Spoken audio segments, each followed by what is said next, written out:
নমস্কার সবাইকে, গল্পাঞ্জলি চ্যানেলে আপনাদের স্বাগত। আমি রুমকি। আমার আজকের নিবেদন ইব্রাম চক্রবর্তী রচিত রম্য রচনা মাসতুতো ভাই।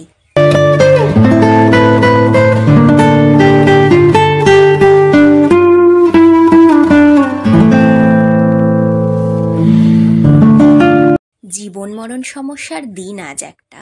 বউকে খুন করে সেশন কোর্টের আসামি ভজহরি, তার রায় বেরুবার দিন আজ।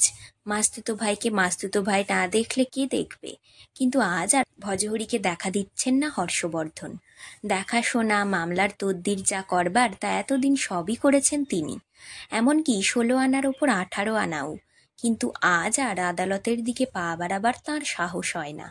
নিজের চোখে ফাঁসি দেখা যেমন কষ্টকর, নিজের কানে সেই দণ্ডাজ্ঞা শোনাও তার চেয়ে কিছু কম কঠিন নয়। ভজুকে প্রাণদণ্ড থেকে যদি বাঁচানো না গিয়ে থাকে, এগিয়ে নিজের কানদণ্ড নেওয়া কেন? ভাই গোবর্ধনকে বলে রেখেছেন আদালতের লাঞ্চের সময় সেশন কোর্টের বার লাইব্রেরিতে উকিলবাবুকে ফোন করে যেন খবরটা জেনে নেয়।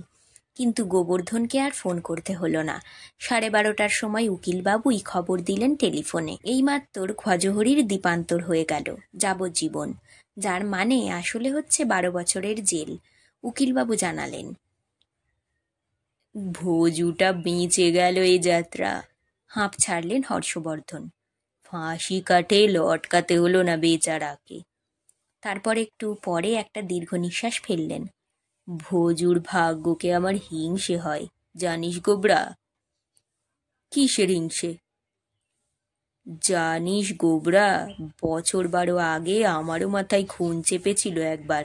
খুন করবার ইচ্ছে হয়েছিল তোর বৌদিকে। বলো কি দাদা? গোবর্ধন আঁতকে ওঠে। তোর বৌদির জ্বালায় অস্থির হয়ে আর বলছিস কেন?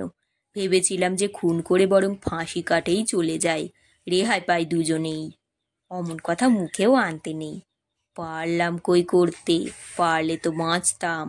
হাড় মাস ভাজা ভাজা হয়ে গেল একদিনে। এখনো তোমার সেই মতলব আছে নাকি দাদা? এখন এই বয়সে অসম্ভব। কিন্তু হাই, যদি পারতাম তখন। হর্ষবর্ধনের হাই হাই শোনা যায়। তাহলে 12 বছর বাদে আজ আমি তো মুক্ত পুরুষ রে। জেল থেকে বেরিয়ে এসে বিয়ে করতে বুঝি আবার? আবার রামও! তুমি যে এমন সর্বনেশে লোক দাদা, আমি তা জানতুম না।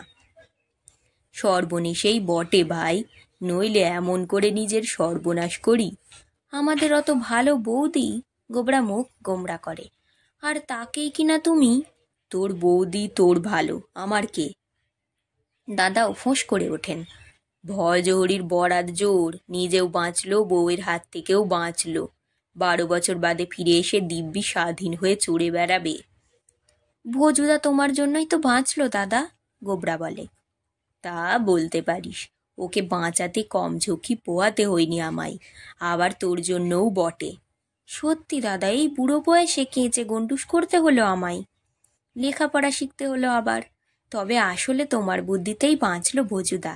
যাই বলো দাদা, তোমার বুদ্ধি কিন্তু অঢেল। ভাইয়ের সার্টিফিকেটে দাদার বুক বিস্ফারিত হলেও তিনি খতিয়ে দেখেন বুদ্ধিটা আসলে ভজুরই। নিজের বুদ্ধিতেই বেঁচে গেল ভজু। কথায় বলে না, আপ্তবুদ্ধি শুভঙ্করী, স্ত্রী বুদ্ধি প্রলয়ঙ্করী। বউ বেঁচে থাকলে আর বুদ্ধি দেবার সুযোগ পেলে ভজুকে আর বাঁচতে হতো না। ভজহরির হাজত হবার খবর পেতেই ছুটে গিয়েছিল হর্ষবর্ধন। আমি বড় বড় উকিল লাগাবো, তুমি কিছু ভেবো না ভজু, আশ্বাস দিয়েছিলেন মাসতুতো ভাইকে। উকিল তো ছাই করবে। উকিলের বিষয়ে বিশেষ ভরসা নেই ভজহরির।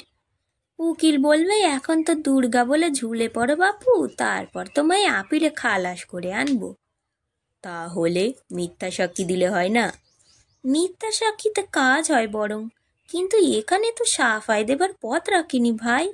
খুন করে রক্ত মাখা তা হাতে নিজেই থানায় গিয়ে ধরা দিয়েছি, কবুল করেছি সব।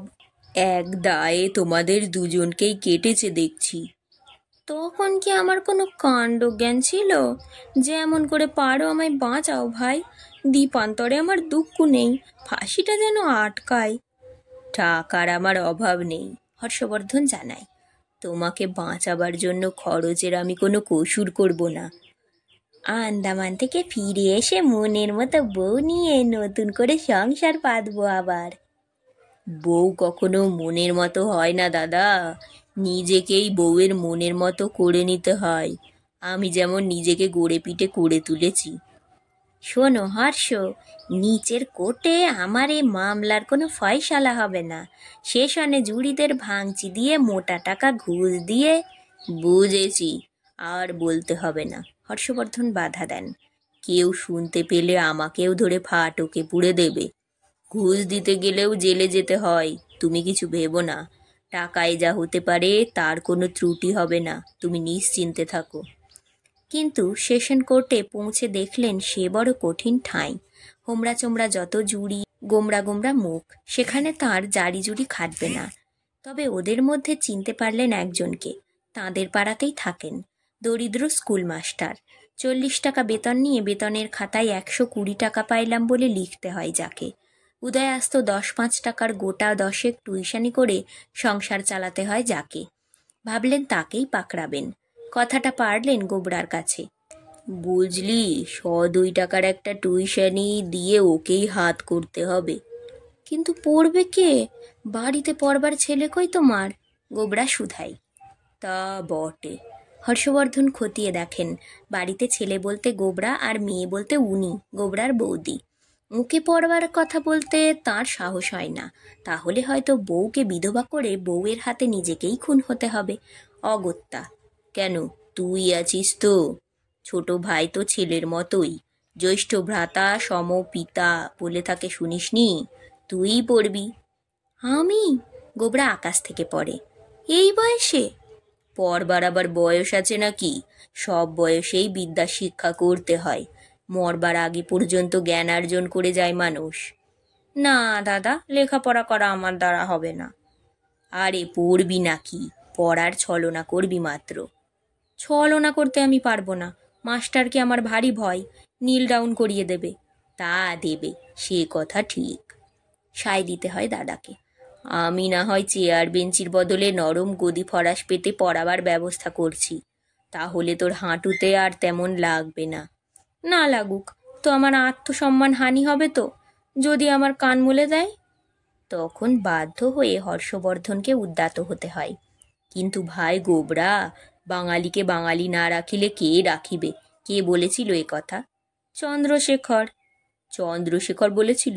শুনে দাদা তো হতভাগ। না, কপালকুণ্ডলা। কপালকুণ্ডলা বলেছিল এ কথা? তাহলে বিষবৃক্ষ। বিষবৃক্ষই বলেছিল বোধ হচ্ছে। বিষবৃক্ষ? বৃক্ষে আবার কথা বলে নাকি? তবে বঙ্কিমচন্দ্র? যা বলেছিস, বঙ্কিমচন্দ্রই বলেছিল এ কথা। কথাটা একবার ভেবে দেখ তুই। এখানে তো শুধুই বাঙালি নয়, বাঙালির চেয়েও যে আপনার তার জীবন মরণের প্রশ্ন। মাস্তুতো বাঙালিকে মাস্তুতো বাঙালি না রাখিলে কে রাখিবে? অগত্যা গোবর্ধনকে বুড়ো বয়সে পড়ুয়া হতে হয়। ক্লাস 6 যে পেরোয়নি সে প্রাইভেটে স্কুল ফাইনাল দিতে বসে। মাস্টারের কাছে পাটিগণিত নিয়েই পড়ে প্রথম, একেবারে 37-এর উদাহরণমালা নিয়ে। এই আঁকটা আমায় বুঝিয়ে দিন স্যার। বুঝিয়ে দেন মাস্টার। এইবার এই 38 উদাহরণমালার আঁকগুলো বোঝান। 37-এর গুলো কষো আগে, কষে দেখাও। ও আর কষবো কি স্যার, ও তো বুঝে নিয়েছি।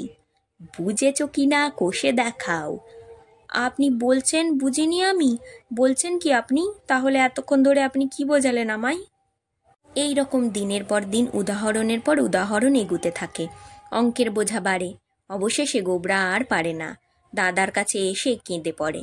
আর তো পড়তে পারি না দাদা, অঙ্ক কষতে বলছে কেবল, এবার আমায় রক্ষা করো। তখন দাদা নিজেই ভাইয়ের বোঝা ঘাড় পেতে নেন। বোঝার ওপর শাকের আঁটি নিয়ে এগোন। 100 খানা 100 টাকার নোট। তার অর্ধেক মাস্টারের হাতে তুলে দিয়ে বলেন, এই বাকিগুলোও আপনার, পরে দেব আপনাকে। বলে মাস্টারকে এই একটা নতুন অঙ্ক বোঝাতে লাগলেন।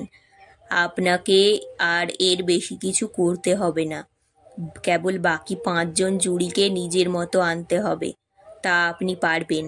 মাস্টারদের সবাই খাতির করে, ভক্তি করে যেমন, ভয়ত করে তেমন। আপনার পক্ষে এ কাজ কিছুই নয়। ক্লাসে যেমন ছেলেদের পড়ান তেমনি এখানে এই বুড়ো খোকাদের একটু পড়াবেন, এই আর কি। আপনি বলছেন যেমন করে হোক ওই ছেলের ব্যবস্থা করে দিতে হবে, এই তো? জেল ছাড়া আর কিছু যেন না হয়, এই তো? বেশ, আমার সাধ্য মতো আমি চেষ্টা করব, দেখি কতদূর কি পারা যায়। তা মাস্টার মশাই ভালোই পেরেছেন দেখা যাচ্ছে, হর্ষবর্ধন বলেন গোবর্ধনকে। ফাঁসি কাট থেকে যে করেই হোক বাঁচিয়ে দিয়েছেন ভোজুকে, আর এর জন্য তোকেও বাহাদুরি দিতে হয় গোবরা। তুই কষ্ট করে এত ত্যাগ স্বীকার করে পড়েছিলি বলেই তো। বলতে না বলতে মাস্টার মশাই এসে হাজির, সাফল্যের হাসি মুখে নিয়ে। আসুন আসুন মাস্টার মশাই, আসতে আজ্ঞা হোক। তাকে দেখে হর্ষবর্ধন উচ্ছ্বসিত হয়ে ওঠেন। নমস্কার, দণ্ডবত প্রণাম, আপনার ঋণ আমরা জীবনে শুধতে পারবো না। মাস্টার মশাই বসলে তিনি ড্রয়ার থেকে নোটের তাড়াটা বের করে এগিয়ে দেন। এই নিন আপনার বাকি 5,000, আমাদের যৎকিঞ্চিৎ প্রণামী। এই সামান্য দিয়ে আপনার মহৎ উপকারের প্রতিশোধ দেয়া যায় না। না না, এমন করে বলবেন না, কৃতজ্ঞতার মূল্য কম নয়। এ পৃথিবীতে কজন তা দিতে পারে? মাস্টার মশাই বলেন। কথা রাখতে পেরেছি বলে আমিও কম কৃতার্থ নই হর্ষবর্ধন বাবু। জুরিদের আপনার মতে আনতে খুব বেগ পেতে হয়েছিল নিশ্চয়ই। বেগ বলে বেগ, এরকম বেগ আমি জীবনে পাইনি। মুশকিল হয়েছিল কোথায় জানেন? বাকি জুরিদের সবাই বিবাহিত, বউয়ের জ্বালায় অস্থির। তাঁদের কাছে ভজহরিবাবু একজন হিরো। তাঁদের মতে ভজহরিবাবু কোনো দোষ করেননি বউকে মেরে। তারা নিজেরাও পারলে তাই করতে চায়, কিন্তু তারা পারে না। ভজহরিবাবু পেরেছেন, তাদের চেয়ে তিনি একজন বীর পুরুষ। তাই তারা বুঝি চাইছিল সে বীরের মতোই মৃত্যুবরণ করুক, ফাঁসিতে লটকাক। না, ঠিক তা নয়। তবে আমি বউয়ের মর্ম বুঝিনি, বিয়েই করিনি আদপে। সামান্য আয়ে নিজেরই কুলোয় না, বউকে খাওয়াবো কি? আমি দেখলাম না, এমন করতে হবে যাতে আইনের লাঠিও ভাঙে অথচ সাপও না মরে। অনেক কষ্টে দ্বীপান্তর দিতে পেরেছি মশাই। জুরিদের ঘরে গিয়ে প্রায় 3 ঘন্টা ধরে বক্তৃতা দিয়ে তাদের বোঝালাম, বুঝিয়ে নিজের মতে আনলাম। তা নইলে তারা ফাঁসি দিয়ে দিত নির্ঘাত, গোবর্ধন প্রকাশ করে। না, তারা চাইছিল বেকসুর খালাস দিতে। এর গল্প এখানেই শেষ। গল্প পাঠ ভালো লাগলে অবশ্যই একটা লাইক দিয়ে যাবেন, আর আজ যারা নতুন আমার চ্যানেল গল্পাঞ্জলিকে সাবস্ক্রাইব করে দেবেন প্লিজ।